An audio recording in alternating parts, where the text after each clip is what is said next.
సబ్కా సాత్ సబ్కా వికాస్ అంటూ దాదాపుగా గంటన్నర పాటు నిర్మలా సీతారామన్ తన బడ్జెట్ ప్రసంగాన్ని చదివి వినిపించారు. అంతేకాకుండా ఏదైతే లోక్సభలో దానికి సంబంధించిన బిల్లును కూడా ప్రవేశపెట్టారు. రేపు ఉదయం దీనికి సంబంధించి పూర్తి స్థాయిలో డిస్కషన్ జరిగిన తర్వాత వాటిని ఆమోదించడానికి సభ ముందుకు వెళ్తుంది అన్నది మనందరికీ తెలిసిన అంశమే.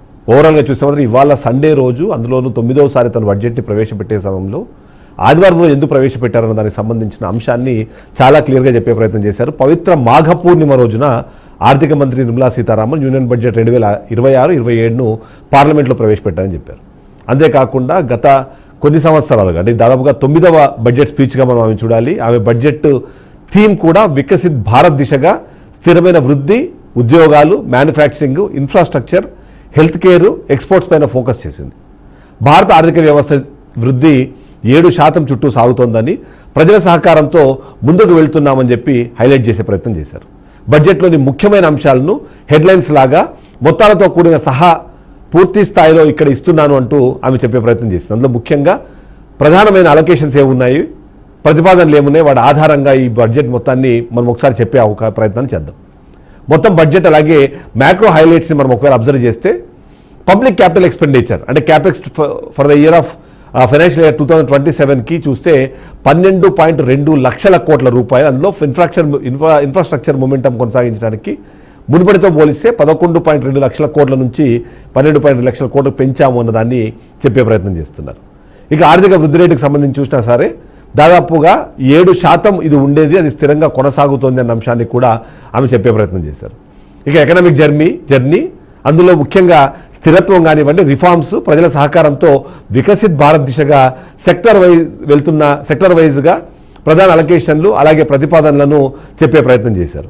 బయోఫార్మా, అందులో ముఖ్యంగా బయోఫార్మా శక్తి పేరుతో దాదాపుగా 10,000 కోట్ల రూపాయలు వచ్చి 5 ఏళ్లలో పెట్టబోతున్నామన్న ఇన్ఫర్మేషన్ కూడా ఇచ్చారు. అందులో ముఖ్యంగా డొమెస్టిక్ ఇన్నోవేషన్, మ్యానుఫ్యాక్చరింగ్ హబ్గా అభివృద్ధి చేసేందుకు అవసరమైన ఏర్పాట్లు చేస్తున్నాము అనే ప్రయత్నం కూడా చేశారు. స్వయం సమృద్ధి భారత ఫండ్ ఆఫ్ అప్పు 2,000 కోట్ల రూపాయలు ఇవ్వబోతున్నాం. అందులో ముఖ్యంగా మైక్రో ఎంటర్ప్రైజెస్ రిస్క్ క్యాపిటల్ని కూడా 2,000 కోట్లు పెంచినట్టుగా చెప్పారు.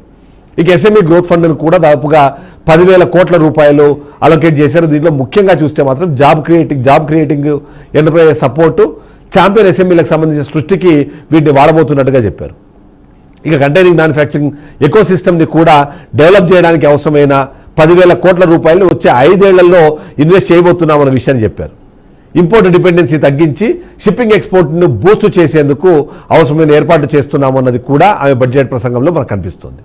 ఇక ఇండియా సెమీకండక్టర్ మిషన్ 2.0 అంటే ISM 2.0 పేరుతో దాదాపుగా 40,000 కోట్ల రూపాయలు, దీని ద్వారా సెమీకండక్టర్ ఎకో సిస్టమ్ని డీపెన్ చేసే విధంగాను శక్తి ఇనిషియేషన్ని దాని ముందుకు తీసుకెళ్లేందుకు ప్రయత్నం చేసినట్టుగా 10,000 కోట్ల రూపాయలు దాని కేటాయింపులని చెప్పారు.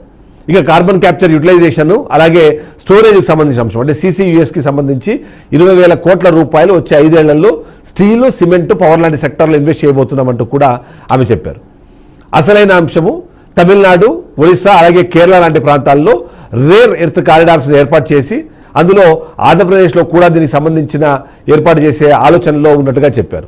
అందులో ముఖ్యంగా క్రిటికల్ మినరల్ సపోర్ట్ ఏదైతే ఉందో దానికి దీన్ని ఉపయోగించబోతున్నాము అంటూ కూడా తన ప్రణాళికలో భాగంగా ప్రమోట్ చేశారు. ఇక ఎలక్ట్రానిక్స్ కంపోనెంట్స్, మ్యానుఫ్యాక్చరింగ్ స్కీమ్స్ ఏవైతే ఉన్నాయో అందులో నుంచి అవుట్లేని పెంచి దాదాపుగా 40,000 కోట్ల రూపాయలకు పెంచే ప్రయత్నం చేస్తున్నామని చెప్పారు. దీంతో పాటు ఇన్ఫ్రాస్ట్రక్చర్ రిస్క్ గ్యారంటీ ఫండ్ పేరుతో కూడా ఒక ఏర్పాటు చేయాలనే ప్రయత్నం చేస్తారు. దానికోసం ఎవరైతే లెండర్స్ ఉన్నారో వాళ్లకు పార్షియల్ క్రెడిట్ గ్యారంటీ ఇవ్వడానికి కూడా ప్రయత్నం చేస్తున్నట్టుగా ఆమె ప్రకటించారు. డెడికేషన్ ఫ్రైట్ కారిడార్ పేరుతో బెంగాల్ నుంచి గుజరాత్ వరకు కార్గోను అభివృద్ధి చేయడానికి అవసరమైన ఏర్పాట్లు చేయడానికి కూడా సిద్ధంగా ఉన్నట్టుగా బడ్జెట్ ప్రసంగంలో ఆమె పేర్కొన్నారు. హై స్పీడ్ రైల్ కారిడార్లు 7 కొత్తవి ప్రతిపాదించి అందులో ముఖ్యంగా పూణే, హైదరాబాద్ బెంగళూరుకు స్పీడ్ ట్రైన్లను ఇవ్వబోతున్నామంటూ కూడా చెప్పారు. ఇక వచ్చే 5 ఏళ్లలో 20 జలమార్గాలను ఏర్పాటు చేయాలనే ఆలోచనలో ఉన్నట్టుగా కూడా ఆమె ప్రకటించిన పరిస్థితి మనకు కనిపిస్తుంది. అందులో ముఖ్యంగా ఒడిశాలోని నేషనల్ వాటర్వే కారిడార్ ఏదైతే ఉందో దానికి కట్టుబడి ఉన్నట్టుగా కూడా ఆమె చెప్పే ప్రయత్నం చేశారు. వీటన్నిటికన్నా ముఖ్యంగా ఆయుర్వేద అలాగే ఆయుష్కి సంబంధించి 3 కొత్త all India institutes for Ayurveda, Ayush కేంద్రాల అప్డేట్కి సంబంధించి వాళ్ళు నిర్ణయం తీసుకున్నట్టుగా చెప్పారు. అందులో ముఖ్యంగా జామ్నగర్లో సంప్రదాయ వైద్యానికి సంబంధించిన ఒక కేంద్రాన్ని, MSME అలాగే ఉద్యోగాలకు సంబంధించిన విషయాలను కూడా ఆమె ఇక్కడ మెన్షన్ చేశారు. రుణ గ్యారంటీ స్కీమ్లో ఏదైతే ఎంఎస్ఎంఈ కానివ్వండి ఉద్యోగాల కల్పనలో భాగంగా రుణ గ్యారంటీ స్కీమ్ని ఏ ప్రాధాన్యత ఉద్యోగ కల్పనపై ఫోకస్ చేయబోతున్నట్టుగా ఆమె చెప్పే ప్రయత్నం చేశారు. ఓవరాల్గా చూస్తే మాత్రం మరికొన్ని అంశాలను కూడా ఆమె ప్రస్తావించారు. అందులో ఖాదీ అభివృద్ధికి సంబంధించి మహాత్మా గాంధీ స్కీము, 200 పరిశోధన సంస్థలకు సంబంధించిన మౌలిక సదుపాయాలకు, 3 కెమికల్ ప్లాంట్లు, ఎన్ఆర్ఐలకు స్టాక్ మార్కెట్ ఊరట, బాలికల వసతి గృహాలు, మౌంటైన్ ట్రైన్స్, ముఖ్యంగా జమ్మూ కాశ్మీర్, ఉత్తరాఖండ్, హిమాచల్ ఇలాంటి నార్త్ ఈస్టర్న్ స్టేట్లో ఏవైతే ఉన్నాయో వాటి కోసము మౌంటైన్ ట్రైన్స్, ఈ విధంగా ఇది ముందు తీసుకెళ్లే ప్రయత్నంగా చేసుకుంటూ వచ్చారు. అంతేకాకుండా ఓవరాల్ బడ్జెట్ని ఆమె ఎక్స్ప్లెయిన్ చేసే క్రమంలో 3 కర్తవ్యాల ఆధారంగా దీన్ని రూపొందించామంటూ ఆమె చెప్పింది. అందులో మొదటిది ప్రజల ఆకాంక్షలను నెరవేర్చడం, 2 సబ్కా సాత్ సబ్కా వికాస్, అలాగే 3వది ఒక స్థిరమైన ఆర్థిక వృద్ధి జరిగేలాగా ఈ మొత్తం బడ్జెట్ని రూపొందించినట్టుగా ఆమె చెప్పే ప్రయత్నం చేశారు. అందులో ముఖ్యంగా యువశక్తి, పట్టణాభివృద్ధి, తయారీ రంగము, ఆరోగ్యము, ఈ వీటన్నిటినీ కూడా ఆమె తీసుకుంటుంది. అందులో ముఖ్యంగా సంక్రమణేతర వ్యాధులు ఏవైతే ఉన్నాయో వాటికి సంబంధించిన ఆరోగ్యాంశంగా తీసుకోవడము, ఎగుమతులు తగ్గించుకోవడము, సంస్కరణలు కొనసాగించడము ప్రధాన లక్ష్యాలుగా ఈ బడ్జెట్ని రూపొందించినట్టుగా అయితే ఆమె చెప్పే ప్రయత్నం చేశారు. కీలకంగా ఇక్కడ మాట్లాడుకోవాల్సిన అంశాల్లో బయోఫార్మాకి సంబంధించిన అంశాలపైన ఎక్కువగా డిస్కస్ చేసే ప్రయత్నం చేశారు. హెల్త్ సెక్టర్ ఏదైతే ఉందో దాని మీద ఎక్కువ కాన్సన్ట్రేట్ చేసినట్టుగా కూడా ఆమె చెప్పారు. అందులో బడ్జెట్ ప్రసంగంలో కూడా దానికి ఎక్కువ ప్రాధాన్యత కూడా మనకు కనిపించింది. దానికోసమే బయోఫార్మా శక్తి అనే విషయాన్ని ఆమె చెప్పే ప్రయత్నం చేసింది. అందులో భాగంగానే యూనియన్ బడ్జెట్ 2026-2027లో ఆర్థిక మంత్రి నిర్మలా సీతారామన్ బయోఫార్మా శక్తి అనేది భారతదేశాన్ని గ్లోబల్ బయోఫార్మా మ్యానుఫ్యాక్చరింగ్ హబ్గా అభివృద్ధి చేయడానికి ప్రత్యేకంగా రూపొందించబడిన కీలకమైన ఇనిషియేటివ్ అంటూ ఆమె అక్కడ చెప్పడం జరిగింది. ఇది biopharma strategy for health advancement through knowledge అనే ఒక ఇనిషియేటివ్తో ముందుకెళ్ళడము, టెక్నాలజీ అలాగే ఇన్నోవేషన్ని తీసుకొచ్చేలాగా. ఎందుకంటే బయోఫార్మా ఏదైతే ఉందో దానికి సంబంధించి మనం ఇక్కడ మాట్లాడుకుంటున్నాం కాబట్టి దాని గురించి చెప్పే ప్రయత్నం చేసి దాన్ని పూర్తిగా ముందుకు తీసుకెళ్లే ప్రయత్నం చేస్తారు. దీనికి ముఖ్య లక్ష్యాలు ఏవైతే ఉన్నాయో అందులో భారతదేశంలో బయోలాజిక్స్ అన్న వాటిని, అలాగే బయోసిమిలర్స్ అన్నవి, అలాగే దేశీయ ఉత్పత్తిని బలోపేతం చేయడం కోసం ఇది ఉపయోగపడుతుంది అనే ఒక ఒపీనియన్ని తను ఎక్స్ప్రెస్ చేశారు. ఇక diabetes, cancer, auto immune disorders వంటి నాన్ కమ్యూనల్ డిసీజెస్ ఏవైతే ఉన్నాయో ఎన్సిడీస్ అంటారు వాటి మీద భారాన్ని తగ్గించే ప్రయత్నం కూడా చేస్తున్నారన్నది ఆమె బడ్జెట్ ప్రసంగంలో మనకు చెప్తోంది. ఇక బయోలాజికల్ మెడిసిన్స్ ద్వారా ఆయుష్, జీవన నాణ్యతను మెరుగుపరచడము, అదే సమయంలో కిఫాయితీ ధరల్లో కూడా అందుబాటులో ఉంచేలాగా ఆమె ప్రయత్నం చేస్తున్నాము. దానికి అనుగుణంగానే బడ్జెట్లో దానికి కేటాయింపులు చేశామన్న విషయాన్ని కూడా చెప్పే ప్రయత్నం చేశారు. పూర్తిగా ఇంపోర్ట్ డిపెండెన్సీ ఉందో వాటిని తగ్గించేందుకు అవసరమైన చర్యలు తీసుకునే దిశగా కూడా ఈ బడ్జెట్ని రూపొందించామని చెప్పడంతో పాటు స్వయం సమృద్ధి సాధించడము, అలాగే గ్లోబల్ ఎక్స్పోర్ట్స్ పెంచడం కూడా తన లక్ష్యంగా ముందుకెళ్తున్నాము. దాని కారణంగానే దాదాపుగా 10,000 కోట్ల రూపాయలు వచ్చే 5 సంవత్సరాల్లో ప్లాన్డ్గా దీన్ని ఇన్వెస్ట్ చేయాలనే ఉద్దేశంతో ఆ 5 ఏళ్ల ప్లాన్ను రూపొందించామని కూడా ఆమె చెప్పే ప్రయత్నం చేశారు. ముఖ్యంగా ఈ 10,000 కోట్ల నిధులు ఏవైతే ఉన్నాయో వాటిని research, innovation, manufacturing capacity, infrastructure, skill డెవలప్మెంట్లకు ఉపయోగిస్తామని కూడా చెప్పారు. దాని కారణంగా కీలకమైన కాంపోనెంట్లు, ఫర్ ఎగ్జాంపుల్ బయోఫార్మా ఫోకస్ నెట్వర్క్లో 3 national institute of pharmaceutical education and రీసెర్చ్లో ఏర్పాటు చేస్తున్నామని చెప్పారు. ఇప్పటికే 7 నేపర్లు ఉన్నాయి. వాటి అప్గ్రేడేషన్ కోసము, అలాగే advanced research, skill development, industry collaboration కోసం కూడా ఇవి ఉపయోగపడతాయనే ప్రయత్నం చేశారు. ఓవరాల్ చూస్తే దేశవ్యాప్తంగా 1000 అక్రిడిటెడ్ క్లినికల్ ట్రయల్ సైట్స్ను ఒక నెట్వర్క్గా ఏర్పాటు చేసేందుకు కూడా తాము కట్టుబడి ఉన్నట్టుగా చెప్పారు. దేశవ్యాప్తంగా క్లినికల్ ట్రయల్స్ను బలోపేతం చేయడానికి ఇవి ఖచ్చితంగా ఉపయోగపడతాయి అన్నది ఆమె బడ్జెట్లో ఎక్స్ప్రెస్ చేశారు. Central drug standards control organisation ఏదైతే ఉందో CDSCOను అంతర్జాతీయ స్థాయికి అప్గ్రేడ్ చేయడం అన్నది దీనిలో కీలకంగా ఒక టార్గెట్గా పెట్టుకున్నట్టుగా చెప్తున్నారు. సైంటిఫిక్ రివ్యూ, అప్రూవల్ ప్రాసెస్ని మెరుగుపరచడం ద్వారా ఎండ్ టు ఎండ్ ఎకోసిస్టమ్ను బిల్డ్ చేయడము, అంటే ముఖ్యంగా ఏదైతే రీసెర్చ్ నుంచి మ్యానుఫ్యాక్చరింగ్, రెగ్యులేటరీ అప్రూవల్స్ వరకు దీన్ని తీసుకెళ్తే ఖచ్చితంగా ఈ ఇనిషియేటివ్ భారత్ హెల్త్ కేర్ సిస్టమ్ను బలోపేతం చేస్తుంది అని చెప్పే ప్రయత్నం చేశారు. ముఖ్యంగా ఫార్మా స్టాక్స్, ఫర్ ఎగ్జాంపుల్ బైకాన్ను, పెనేసియా, బయోటెక్ లాంటివి ఇప్పటికే పాజిటివ్ రెస్పాన్స్ కనిపిస్తుంది కాబట్టి వాటిని మరింతగా ముందు తీసుకెళ్లేందుకు అవసరమైన చర్యలు తీసుకుంటామని కూడా చెప్పారు. ఇక్కడ ఎన్సిడిసి సంబంధించిన భారం, అంటే దాదాపుగా 60% మరణాలకు ఇప్పుడున్న ఎన్సిడిసి అన్నది కారణంగా కనిపిస్తున్న నేపథ్యంలో దాన్ని తగ్గించడానికి ఇది కీలక పాత్ర పోషిస్తుంది అనే ఒక ఒపీనియన్ కూడా ఆమె ఎక్స్ప్రెస్ చేశారు. అంటే ఓవరాల్ గా చూస్తే మాత్రం భారతదేశంలో హెల్త్ కేర్ సంబంధించిన అంశాలపైన ఎక్కువ కాన్సన్ట్రేట్ చేయబోతున్నాం మనం అనే విషయాన్ని ఆమె చెప్పే ప్రయత్నం చేశారు. అందులో భాగంగానే కొత్తగా తీసుకున్న ఇనిషియేటివ్స్, ఆల్రెడీ ఉన్న వాటి అప్గ్రేడేషన్ సంబంధించిన అంశాలన్నింటినీ కూడా చెప్పే ప్రయత్నం చేశారు అన్నది మనకు క్లియర్గా అర్థమవుతుంది. సో ముఖ్యంగా మనం చూస్తే మాత్రం భారతదేశంలో ఫార్మా ఇండస్ట్రీ మనం చూసాము కరోనా సమయం నుంచి కూడా దీన్ని వీలైనంత తొందరగా ప్రపంచానికి మనం కరోనా వ్యాక్సిన్ ఇచ్చే ప్రయత్నం చేసాం, అది అందరికీ తెలిసిన అంశమే.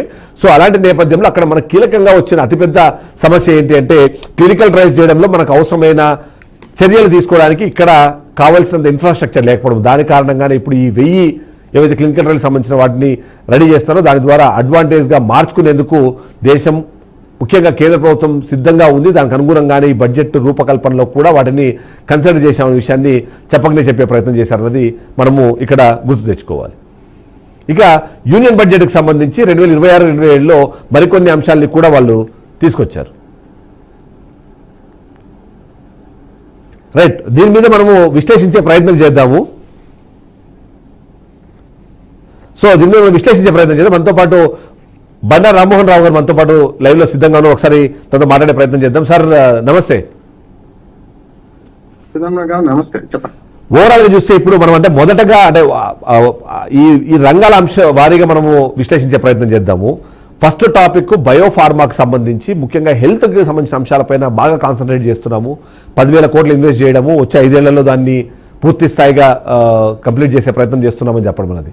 హెల్త్ కేర్ ముఖ్యంగా ఫార్మా ఇండస్ట్రీ మీద భారత్ ఎక్కువ కాన్సన్ట్రేట్ చేయడము, దాన్ని బడ్జెట్లో కూడా దానికి ప్రత్యేకంగా స్పేస్ కల్పించడం, దాన్ని ఎలా చూడాలంటారు, ఎంత అవసరం ఉందంటారు? అది చిదంబరం గారు, మీకు అట్లాగే డిఆర్కే న్యూస్ ప్రేక్షకులకు నమస్కారం. రెండు విధాలుగా విధానం ఎక్కువ వికసిత భారత్ అయిపోతుంది అనుకున్న క్రమంలో మీరు అడిగిన ప్రశ్నకు జవాబు చెప్పే ముందు వికసిత భారత్ ఏమైపోతుంది కూడా ఆలోచించాలి. మనం అంటే వాళ్ళ సంపద అంతా కేంద్రీకృతం అవుతుంది, 7% గ్రోత్ రేట్ ఉంది, అవన్నీ బాగానే ఉన్నాయి. కానీ సంపద మొత్తం కేంద్రీకృతం అవుతుంది, పేదలుగా మిగిలిపోతున్నారు, పేదలు మరింతగా పేదలుగా మారుతున్నారు. అది ఉచిత పథకాల కోసం ఎదురు చూస్తున్నారు. డబ్బు అంటే సారదాగి ఓట్లేస్తున్నారు, అంటే ఖచ్చితంగా వాటి గురించి ఆరాటపడుతున్నారు. ఇది ఇప్పుడు స్వతంత్ర భారత పరిస్థితి. కనుక సంపద పునఃపంపిణీ కాకుండా సంపద కేంద్రీకృతమై 1% ప్రజల దగ్గర మొత్తం 60% సంపద ఉండి మిగతా అందరి దగ్గర 40% ఉంటే మధ్యతరగతి పోతే పేదల దగ్గర కేవలం 5% సంపద ఉండడమే ఇవాళ నేను చెప్పిన మాట కాదు. ఇదే ఆర్థిక సర్వే నేను చూసాం. మనం ఆర్థిక సర్వేలో ఏం చెప్పిన చూసాం. సంపద కేంద్రీకృతం అవుతుంది, దీన్ని పంచాలి అని. పంచే క్రమంలో కార్పొరేట్ ట్యాక్స్ వేస్తారా, వారసత్వ పన్ను వేస్తారా, ఇవి ఇక్కడ మనం చేయలేదు. కానీ పంచాలని ఒక ఆదర్శం మాత్రం ఆర్థిక సర్వేలో ప్రకటించారు. 16వ ఆర్థిక సంఘం కూడా అదే చెప్పింది. గ్రోత్ రేట్ పెరుగుతుంది కానీ అసమానతలు కూడా పెరుగుతున్నాయి, అసమానత సమాజం అని చెప్పింది. ఈ ఓవరాల్ గా ఇది నేను బడ్జెట్ నేను చెప్తున్నా.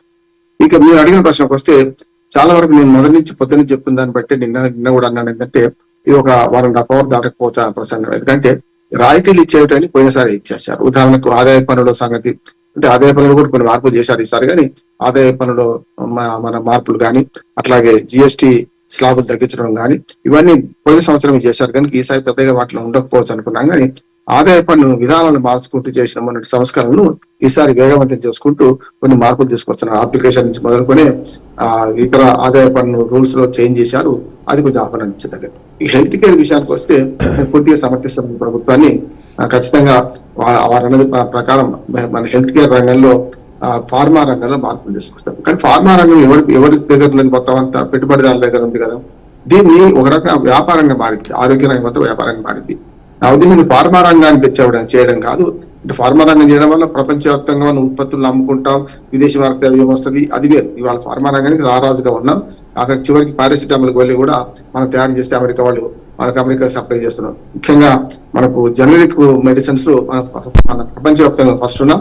అమెరికా లాంటి దేశం కూడా మన మీద సుంకాలు వేయడానికి జంపుతుంది. మిగతా వాటిలో వేసినా కూడా మెడికల్ రంగంలోకి వచ్చే కల్లా ముఖ్యంగా జనరిక్ మందుల విషయాలకు వస్తే ₹1 కూడా పెంచకుండా మనం జాగ్రత్త పడదు. అందుకని ఇక్కడ ఫార్మా రంగం డెవలప్ తో పాటు నేను అడుగుతుంది ఏంటంటే ప్రాథమిక ఆరోగ్యాన్ని ఎట్లా బాగుపరుస్తారు. ప్రాథమిక ఆరోగ్యం తర్వాత మరి మన తాలూకా ఆసుపత్రులు ఏంటి, తాలూకా ఆసుపత్రుల తర్వాత పై ఆసుపత్రులు ఏంటి, ఎప్పుడు కూడా పై ఆసుపత్రులకు పంపే క్రమం చేస్తే జ్వరం వస్తే కూడా గాంధీ హాస్పిటల్, ఉస్మానియా హాస్పిటల్ పోయే పరిస్థితి కాకుండా ప్రాథమిక ఆరోగ్యాన్ని ఎట్లా బాగు చేస్తాం అనేది తెలిపాల్సిన అవసరం ఉండే. ఇది వివరంగా తెలిపే వివరం కాదు. ఇక్కడ బడ్జెట్ లో అన్ని ప్రస్తావించకపోవచ్చు కానీ ఫార్మా రంగానికి కేటాయించిన లేకపోతే ఏదైతే ఆరోగ్య రంగానికి కేటాయించిన దానిలో ఆరోగ్య సేవలు అందరికి అందుతున్నాయా లేవా, ఆరోగ్య ఇన్సూరెన్స్ కూడా పోయినసారి చూసాం మన జిఎస్టీలో పెద్ద మార్పు ఏంటంటే ఈ మనకు ఆరోగ్య ఇన్సూరెన్స్ లో హెల్త్ మెడికల్ కేర్ ఇన్సూరెన్స్ లో జిఎస్టీ మొత్తం ఎత్తేయడం చాలా ఆహ్వానించదగ్గది. దానివల్ల మంచి మార్పులు వచ్చినాయి. కానీ ఇన్సూరెన్స్ కంపెనీలు ఏం చేసినాయి, దొడ్డిదారుల వాళ్ళు పెంచేసి మళ్ళీ సమానం చేసాం. ఒక 6 నెలలు మనం పొందినాం, ఆ తర్వాత మళ్ళీ బదులుకు వచ్చింది. అందుకని ఇట్లాంటి సంస్కరణలు చేసే ముందు ఆచరణలో ఏం జరుగుతుంది, క్షేత్రస్థాయిలో ఏం జరుగుతుంది, మనం తగ్గించిన పన్నుల రాయితీ కానీ ఏదైనా ఉంటే ప్రజల వరకు పోతుందా లేదా ఆలోచించకపోతే ఈ కాగితాలు మిగిలిపోతాయి అంటున్నాడు. నేను ప్రతిపక్షాలలాగా ఇదంతా అంకెల గారిడి అనను, అద్భుతంగా ఉందని అంతకంటే అనను. కనుక అంకెల గారిడి కాదు, అద్భుతంగా కాదు, మధ్య రకంగా ఉంది బడ్జెట్. మనం ఊహించినట్టే ఉంది. ఈసారి మాత్రం ఎన్నికల బడ్జెట్ గా లేదు, దీన్ని అంగీకరించాలి చిదంబరం గారు. ఎట్లా అంటే ఎన్నికల బడ్జెట్ అంటే పశ్చిమ బెంగాల్కో లేకుంటే ఇతర రాష్ట్రాలకు ఎన్నిక జరగబోయే 5 రాష్ట్రాలకు పంచే క్రమం ఉంటుంది అనుకున్నాం. కానీ పంచడానికి కారణం కూడా ఒకటి చెప్పొచ్చు, ఏంటంటే వాళ్ళకి ఎట్లా అధికారంలోకి వస్తామని నమ్మకం లేదు కదా. ఇప్పుడు దక్షిణ భారతదేశంలోని 3 రాష్ట్రాల్లో, కేరళలో కానీ, తమిళనాడులో కానీ, పుదుచ్చేరిలో రారు. ఏమన్నా అస్సాంలో ఆల్రెడీ వాళ్ళే అధికారంలో ఉన్నారు. పశ్చిమ బెంగాల్లో పోటీ పడుతున్నారు. కనుక ఏమన్నా ఉంటే పశ్చిమ బెంగాల్లో రైల్వేలు అనే విషయంలో వివరంగా మనకు రాలే కనుక చెప్తున్నాను. వెస్ట్ బెంగాల్ కొంత మేలు జరిగే అవకాశం ఉంటది. కానీ ఓవరాల్ గా చూస్తే ఎన్నికల బడ్జెట్ కాదు, ఆహ్వానించదగ్గ బడ్జెట్. ఇది కొంచెం ఇష్టం కొంచెం కష్టం లాగా ఉంది బడ్జెట్ అని నేను అనుకుంటున్నాను. లైవ్ లో సిద్ధంగా